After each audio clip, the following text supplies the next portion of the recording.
오늘 하나님의 말씀을 함께 나눌 텐데요. 제가 한 가지 질문을 드리면서 말씀을 시작하겠습니다. 여러분, 혹시 죽은 꽃이 다시 필 수 있을까라는 생각을 해본 적이 있으십니까? 죽은 꽃이 다시 살아날 수 있을까? 말라버린 들꽃을 한번 본 적이 있습니다. 저는요, 어린 마음에 다시 살려볼 수 있을까라는 생각을 해서요, 이 꽃을 들고 창가로 향했습니다. 창가에 햇빛을 비춰주기 시작했고요. 그 들꽃에 줄기는 꺾이고 새끈 바랜 그 들꽃에 물을 주었습니다. 이 꽃은 살아났을까요? 살아나지 못했습니다. 근데 오늘 말씀을 묵상하다가요, 문득 이런 생각을 했습니다. 우리의 신앙도 이와 같을 때가 있지 않은가라는 생각을 한 거예요. 우리의 영혼은요, 때론 죄 때문에 꺾일 때가 있습니다. 그리고요, 우리의 영혼은요, 삶의 많은 일들로 영혼이 메말라 버릴 때도 참으로 많죠. 죽은 듯이 보일 때가 참으로 많습니다. 그런데 이때 성경은 질문을 합니다. 나의 영혼을 살리려고, 나의 영혼에 은혜를 더하려고 죄에 머물 수 있느냐라는 거예요. 죄에 머물러서 당신의 영혼이 살릴 수 있다고 생각하는가라고 오늘 성경이 저에게 말씀 묵상 가운데 질문하였습니다. 가능할까요? 죽은 꽃이 그 햇빛을 받고 물을 아무리 받아도 살 수 없는 것처럼요, 나의 메말라가는 우리의 영혼은요, 이 죄에 머물 때 절대로 살아남을 수 없다라는 답이 나올 수밖에 없습니다. 소용없는 시도라는 것이죠. 오늘 본문은요, 강하게 답합니다. 그럴 수 없다라고 말이죠. 그 이유는 무엇입니까? 바로 우리 영혼이 살 수 있는 유일한 방법은요, 오직 예수 그리스도이기 때문입니다. 죄가 아닙니다. 세상에서 수많은 기쁨과 영광을 받는다고 해서요, 우리는 살아날 수 없습니다. 오직 예수 그리스도를 통해서 우리는 살아남는 것이죠. 죄에 머물러서는요, 오직 죽음밖에 없습니다. 다시 영혼이 메말라 갈 것입니다. 다시 우리 신앙은 꺾이게 될 것입니다. 오직 예수 그리스도죠. 우리는요, 이 말씀을 통해서 우리의 이와 같은 신앙을 한번 돌아보았으면 좋겠습니다. 사랑하는 여러분, 우리는 무엇으로 다시 살길 소망하면서 살아가고 있습니까? 세상입니까? 아니면 예수입니까? 죽은 듯한 나의 내면이 예수로 오늘 다시 살길 기원합니다. 그러므로 오늘 이 시간 한번 진지하게 질문해 보십시오. 정말 나는 예수와 함께 죽고 예수와 함께 살아날 사람인가? 내 삶에 드러나는 복음의 변화는 지금 내 삶에 어떠한 모습으로 나타나고 있는가 한번 돌아보시길 바랍니다. 오늘 로마서 6장은요, 지금 단순한 내용을 전하는 게 아닙니다. 단순히 죄 짓지 마세요 라고 이야기를 하는 게 아니에요. 도덕적인 권면을 하고 있는 것이 아닙니다. 지금 복음이 우리의 삶을, 메말라가고 있는 우리의 삶을 어떻게 변화시켜 갈 것인가를 이야기하고 있는 것이죠. 바로 예수 그리스도와의 연합을 통해서 이 삶이 가능한데 그 복음을 받아들이십시오 라고 지금 이야기를 하고 있는 것이죠. 이 능력은 엄청나게 강하다고 오늘 본문은 이야기하고 있습니다. 이 능력이 얼마나 강할까요? 이 능력을 알기 위해서요, 한 번 더 제가 질문하는 것에 한번 답해 보셔야 됩니다. 여러분과 함께 풀 질문이에요. 여러분, 혹시 사시면서 수많은 상상을 해보셨겠지만 혹시 죽는 연습 한번 해보셨습니까? 영화를 보면서 아니면 문득 길을 걷다가 한번 내가 죽는다면 어떠한 상황이 될까라는 생각을 혹시 해보셨습니까? 또한 그 반대로 살아나는 한번 상상을 해보셨습니까? 내가 죽었는데 내가 기적적으로 살아나는 상상이요. 그리고 일상생활에서도 내가 정말 큰일 날 뻔했는데 그 다시 살아나는 기쁨을 한번 경험해 본 적이 있으십니까? 여러분, 그 모습을 한번 생각해 보면요, 오늘 복음이 어느 정도의 힘을 갖고 있는지 상상은 할 수 있을 것입니다. 본문은요, 복음이 사람을 죽게도 하고 살리게도 한다 라고 해요. 죽음도 이기고 살아나는 능력까지 가지고 있다라고 지금 이야기를 하는 거죠. 이 두 가지 경험을 할 수 있는 게 복음이라는 것입니다.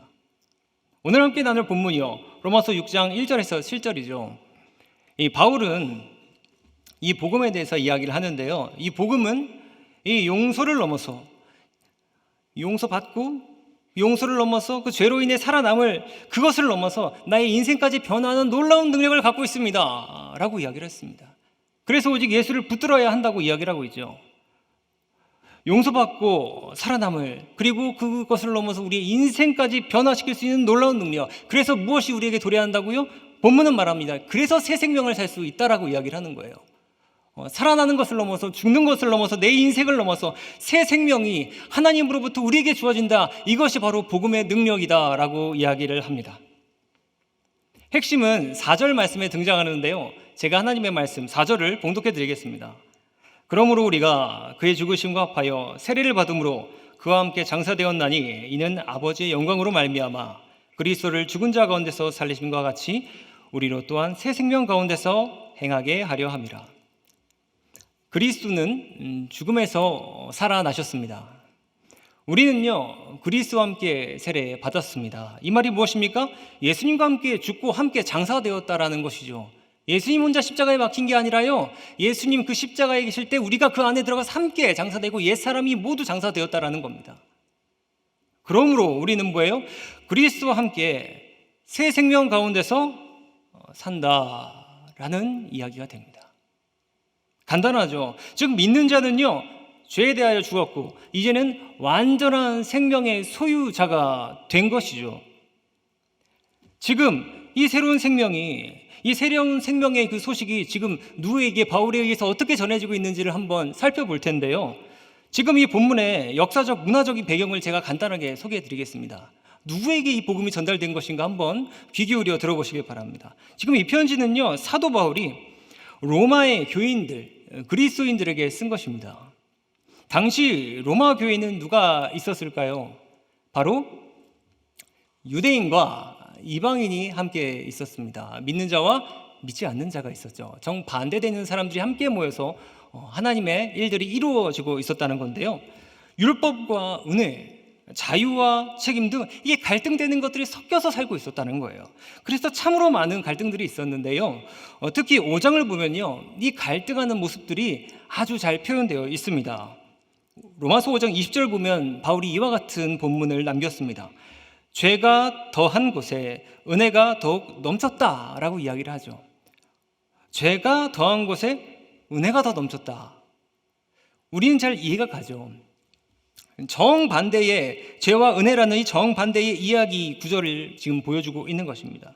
이게 바울의 입에서 나온 거예요. 그런데요, 이 구절을 오해한 사람들이 생겨나기 시작했습니다. 정반대되는 생각을 가진 사람들이 함께 지내기 때문이죠.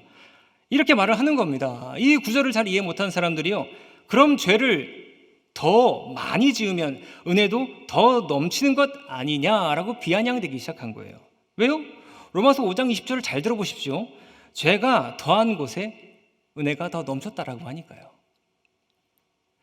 엉망진창이었죠. 바울은요 로마서 6장에서요 이와 같은 상황을 두고요 믿는 자들에게 확실한 믿음을 주기 위해서 이렇게 말을 합니다. God forbid, 그럴 수 없다, 그럴 수 없느니라 라고 강하게 이야기를 합니다. 누구를 위해서요? 신앙을 지키려는 성도들을 위해서. 단호하게 말합니다. 복음이 주는 이 근본적인 변화를 알려주는 거예요. 복음은 그런 게 아니다, 장난치지 마라. 복음의 능력을 믿는 자들에게 확신을 시켜줍니다. 흔들리지 마라. 누구에게요? 신앙을 지키려는 성도들에게. 신앙을 지키려는 성도들이요. 정확히 이 신앙을 지키려는 성도들은 누구입니까? 이 본문을 보면 잘 알 수 있는데요. 인물이라기보다 두 정체성이 나옵니다. 바로 옛사람과 새사람이라고 이야기를 하면서 설명을 하고 있는데요. 바울은 말합니다. 우리가 알거니와 우리의 옛사람이 예수와 함께 십자가에 못 박힌 것은 하고 6절에 등장하죠. 옛사람이요. 옛사람이 무엇입니까? 우리의 옛사람은 무엇입니까? 지금 본문에 나온 옛사람은 무엇입니까? 같은데요. 바로 죄와 욕망을 따르던 나를 말하는 것입니다. 죄와 욕망을 따르던 나요. 그 자는 본문에서 어떻게 되었다고 이야기를 하죠? 예수님과 함께 십자가에 못 박혀 죽었다라고 이야기를 하는 거예요. 그 사람은 이제 없다라는 것이죠. 그러나 우리의 삶을 돌아보면요, 또 이 성경 시대에 나오는 그 옛사람들을 자꾸 찾아오는 사람들을 보면요, 자기가 예수님께 용서를 받아서 십자가에 함께 못 박힌 줄 모르고요, 자꾸 예전의 죄와 욕망을 따르면서 살려고 자꾸 반복을 하면서 살아간다는 거예요. 옛사람을 자꾸 다시 불러낸다는 겁니다. 옛날의 부귀, 옛날의 영화, 옛날의 습관을 자꾸 불러내면서 예전같이 살라는 것이죠. 새 사람이 된 정체성을 완전히 잃어버리고 자꾸 옛사람을 불러버리는 습관이 인간들에게 있다라고 지금 이야기를 하는 것입니다. 바울은 이때 말합니다. 뭐라고 말한다고요? God forbid. 절대 그럴 수 없다라고 이야기를 하는 거예요. 너희들은 이제부터 그렇게 살 수 없다. 너희는 그런 사람들이 아니다. 신앙을 지키려는 이들아, 기억해라. 너희들은 그렇게 살 수 없다라고 이야기를 하는 것입니다. 착각하지 마라. 옛사람은 이미 죽었다라고 이야기를 하는 것이죠. 누구와 함께 죽었습니까? 바로 그리스도와 함께 죽었다는 거예요. 예수 그리스도와 함께 죽었다라는 것입니다. 그리스도와 함께 죽었으면요, 이제 그와 함께 사는 자답게 살아라라고 지금 로마서에서 이야기를 하는 겁니다. 사랑하는 여러분, 이 말씀은요, 지금 이 성경시대, 지금 옛날 과거 이야기가 아니라요, 지금 우리에게 들려주시는 하나님의 말씀입니다. 이 복음의 사전에는요, 옛날이 없거든요. 그래서 우리는요, 오늘 이 외치는 복음을, 오늘 지금 우리들에게 이 외쳐지는 복음을요, 집중해서 나누어 보려고 합니다. 오늘 우리에게 이 복음이 지금 어떤 메시지를 전하는가, 무엇을 기억하라고 하는가, 정확하게 기억하시고 삶으로 실천해 보시길 바랍니다. 오늘 본문은요, 총 3가지 목소리를 우리에게 들려주기 시작합니다. 그 첫 번째 목소리는요, 바로 죄에 대하여 죽은 자로서 더 이상 죄에 거할 수 없다라고 선포를 하고 있죠. 로마서 6장 1절에서 2절을 다 함께 봉독해 보도록 하겠습니다. 그런즉 우리가 무슨 말을 하리요? 은혜를 더하게 하려고 죄에 거하겠느냐?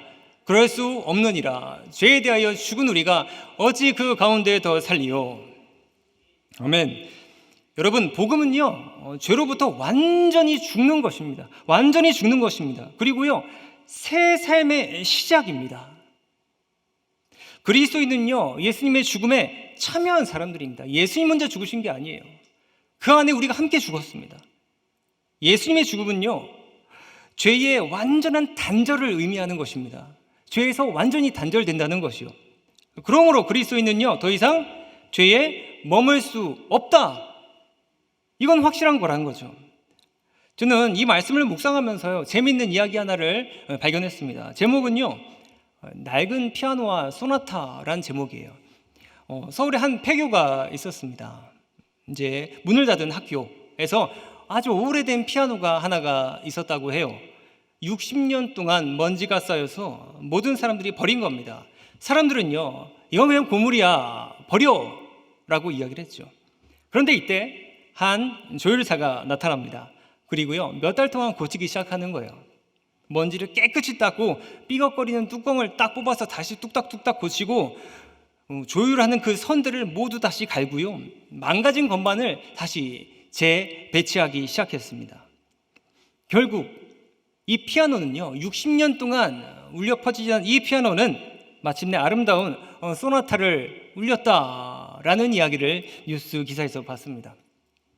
우리는요, 이 이야기에 나오는 낡은 피아노와 같습니다. 왜요? 사실 저희는요, 이 피아노처럼 우리는 죄에 의해서 버려졌던 사람들입니다. 생명력을 잃은 피아노처럼 우리는 생명력을 잃었던 사람들이죠. 죄에 의해 버려졌습니다. 그런데 예수님께서 오신 거예요. 그래서요, 우리 안에 감춰진 그 죽음의 형상을요, 다시 조율해 주시기 시작했습니다. 모든 것을 뜯어 고칩니다. 모든 것들의 생명력을 부여합니다. 이제 완전히 다른 존재로 바뀐 것이죠. 노래할 수 없는 사람에서 노래할 수 있는 사람들로 바뀐 것입니다. 우리는요, 이제 살아있는 그 피아노가 된 것이죠. 조율사의 고침에 참여한 사람들이 된 것입니다. 그 조율하시는 그 생명은요, 우리를 살아나게 하셨죠. 여러분, 우리는요, 지금 삶을 살아가면서 어떤 연주를 하면서 살아가고 있는지 고민해 보시길 바랍니다. 여전히 죄의 삐걱거리는 음을 내고 있는 것은 아닙니까? 아니면 새로운 생명의 멜로디를 내면서 주님과 동행하는 삶을 살고 있습니까? 옛날에 연주하던, 죄에 쌓여서 옛날에 연주하던 그와 같은 삶을 살고 있지는 않습니까? 우리는 어떤 멜로디를 내고 있나요? 오늘 이 두 번째 본문의 외침은요, 이 질문의 명확한 답을 우리에게 알려줄 것입니다. 지금 이 본문이 우리에게 외치는 그 두 번째 주제에 한번 주목해 보시길 바랍니다. 이 본문은 말합니다. 세례는 죽음과의 연합이며 새 생명을 위한 문이다라고 이야기를 하는 거예요. 로마서 3절, 6장 3절, 4절을 저희 함께 다시 한번 합독해 보도록 하겠습니다. 무릇 그리스도 예수와 합하여 세례를 받은 우리는 그의 죽으심과 합하여 세례를 받은 줄을 알지 못하느냐? 그러므로 우리가 그의 죽으심과 합하여 세례를 받음으로 그와 함께 장사되었나니 이는 아버지의 영광으로 말미암아 그리스도를 죽은 자 가운데서 살리심과 같이 우리로 또한 새 생명 가운데서 행하게 하려 함이라. 아멘. 새 생명 가운데서 행하게 하려 함이라. 세례는요, 여러분, 단순한 의식이 아닙니다. 우리가 모두 받은 세례는요, 성경시대부터 받아온 이 세례는요, 단순한 의식이 아니에요. 어떤 의미가 있습니까? 옛 사람의 죽음을 상징하죠. 죄 짓던 나의 이전의 모습을 상징합니다. 그게 죽었다는 것입니다. 여러분, 그리고 동시에 무엇을 의미합니까? 바로 내가 새 사람이 되었다, 새 사람으로 내가 다시 탄생했다라는 것을 의미하는 거예요. 세례는요, 그리스도의 죽음에 우리가 장사되었음, 여기에 참여했음을 이야기하는 것이에요. 그리스도와 함께 죽은 자로서 내가 이제 새 생명으로 일어나는 것을 의미합니다. 그러므로 뭐예요? 세례를 받은 자는요, 새 생명의 삶을 살아야 하는 것입니다. 이것으로밖에만 살 수 없고요, 이것으로밖에만 치유될 수 없고요, 이것으로밖에만 성공할 수 없다는 거예요. 제가 사진 하나를 준비했는데요, 외국의 한 교도소에 실제로 있었던, 멕시코에서 있었던 모습입니다. 이 사진이 어떤 모습 같으세요? 한 사람이 물속으로 완전히 빠져 있습니다. 이 교도소에서 있었던 일이에요. 교도소에서 흉악범이 있었는데요, 20년 동안 복역을 했었다고 합니다. 그런데 이 수용자가 복음을 듣고 이제 회개를 한 것이에요. 복음을 만났어요. 그리고 예수님을 믿게 되었습니다. 예수님을 믿어서 무엇을 했습니까? 한 목사님에게요, 그 교도소 안에서 세례를 받았습니다. 그 세례 후에 그는 이렇게 고백을 합니다. 나는 이제 죄수 번호가 아니라 하나님의 자녀입니다. 죄로 인해서 내가 죄수 번호가 내 정체성이었는데 이제 이 죄수 번호 예수님과 함께 죽었습니다. 나는 이제 하나님의 자녀입니다. 나는 죽었고 다시 살아났습니다라고 이야기를 했습니다. 여러분, 이 고백은요, 단순히 자신의 감정이 아니었어요. 감격이 아니었습니다. 실제로 그의 삶을 바꿔놓는 고백이었습니다. 그는요, 교도소에서 거룩한 삶을 지속해 갔어요. 예배의 인도자로 봉사를 했고요, 실제로 동료 재소자들을 위해 위로하고 상담하는 역할을 자처에서 했다고 합니다. 이게 바로 세례의 대표적인 아주 모범적인 모습인 것이죠. 여러분, 우리는요, 세례를 단순하게 생각하고 있지는 않나 한번 돌아보십시오. 그 기준이 이거예요. 나는 정말 예수님과 죽은 사람인가? 내가 새 생명의 길을 걷고 있는가? 지금 내가 살고 있는 삶에 내 증거가 있는가? 우리는 어떻게 살아야 할까? 고민을 해보시기 바라요. 우리는 어떻게 살아야 합니까? 나는 어떻게 살았습니까? 난 정말 예수님과 함께 죽었습니까? 우리는 어떻게 살아야 합니까? 오늘 본문의 세 번째 외침이 우리가 해야 할 실천을 명확하게 짚어주고 있습니다. 이 본문 세 번째 외침에 집중해 보십시오. 이렇게 말을 해요. 우리는 더 이상 죄의 종이 아니다. 이렇게 메시지를 던지는데요, 오늘 본문 6절, 7절 다시 한번 함께 읽어보도록 하겠습니다. 시작. 우리가 알거니와 우리의 옛사람이 예수와 함께 십자가에 못 박힌 것은 죄의 몸이 죽어 다시는 우리가 죄에게 종노릇 하지 아니하려 함이니 이는 죽은 자가 죄에서 벗어나 의롭다 하심을 얻었음이라. 아멘. 이 예수님의 십자가는 무엇입니까? 이 본문에 의하면 단순한 용서의 장소가 아닙니다. 단순한 용서의 장소가 아니에요. 내가 용서했다라는 메시지가 있는 게 아니라요, 죄의 지배에서 해방되었다라는 이 자유의 장소에 가깝습니다. 우리의 옛사람은요, 저 십자가에서 죽었습니다. 우리는 세례 받은 순간 저기서 우리의 옛사람이요, 죄 지면서 살았던 우리의 모든 것이요, 저 십자가에서 하나님과 죽었단 말이에요. 더 이상 우리에게 효력이 없습니다, 여러분. 죽은 자는 어떻죠? 죄의 지배에서 벗어날까요? 벗어나지 않을까요? 당연히 벗어나죠. 죽었는데요. 그러므로 우리는 무엇입니까? 답이 나왔네요. 해방된 자유로운 존재라는 거예요. 이걸 알고 살아가라. 지금 이 말을 하고 있는 것입니다.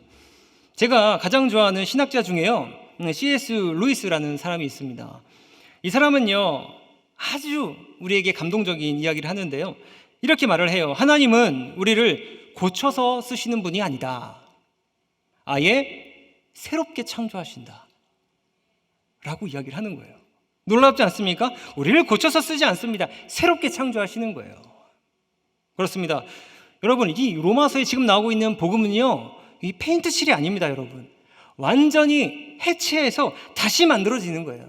이게 바로 십자가의 복음의 능력입니다. 우리를 완전히 해체시켰다가 다시 만드는 능력이죠. 죽였다가 다시 살리는 것입니다. 놀랍죠? 십자가로 말입니다. 어떤 이들은 그런데 여전히 이렇게 말을 해요. 나는 여전히 정욕에 쌓여 있어요.